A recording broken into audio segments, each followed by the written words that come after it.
Ivirenantsika Andriambava kosa ny mahakasika ny fampianarana. Haritra roa andro dia androany Serapitso no anatanterany ny seminaire andiany fa 470 izay karakarainy ny fikambanan'ny mpampianatra malagasy ny teny Rosiana na ny AEMR teny amin'ny Masovo Rosiana teny Ivandro no anaovana ny fanokafana izany androany. Nosokafana tamin'ny fomba ofisialy io maraina io teny Masovo Rosiana teny Ivandro. Ny seminaire andiany fa 470 izay karakarain'ny fikambanan'ny mpampianatra malagasy ny teny Rosiana na ny AEMR.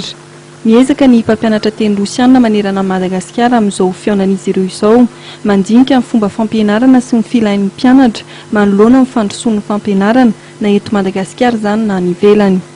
Ny mpampianatra teny Rosiana mivondrona ao anatin'ny AEMR dia miezaka ny manatanteraka izao seminaire izao isaky ny 2 taona.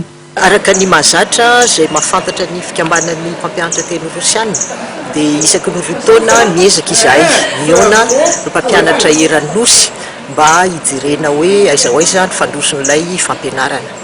Amin'ity taona ity zany dia mijerena ny ezaka izay natao satria tamin'ny seminaire farany teo 2 taona lasa zany dia nahazo fitaovana vitsivitsy atao hoe momba ny fampianarana teny Rosiana fomba moderna dia nahoana fampiarana izay tany amin'ny lycée izany hoe nahazo raha isaky ny mpampianatra dia ny mpampianatra no manaparitaka an'izay dia jerena hoe naomby ve sa tsy naomby inona ny tokony atao.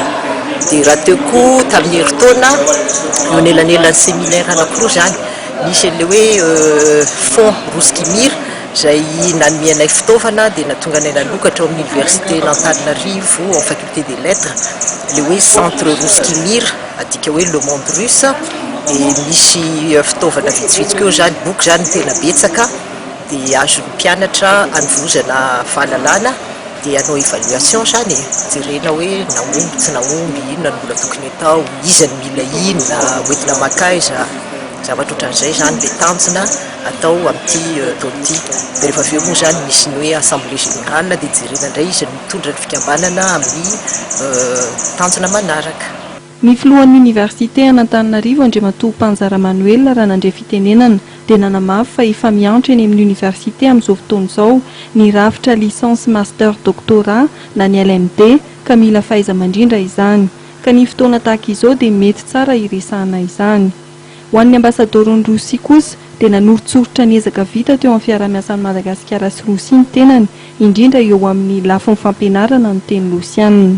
Ho amin'ny Rampitso dia ny faculté des lettres et sciences humaines eny Ankatso no hanohizana sady hamaranana ity séminaire karakarain'ny AEMR ity.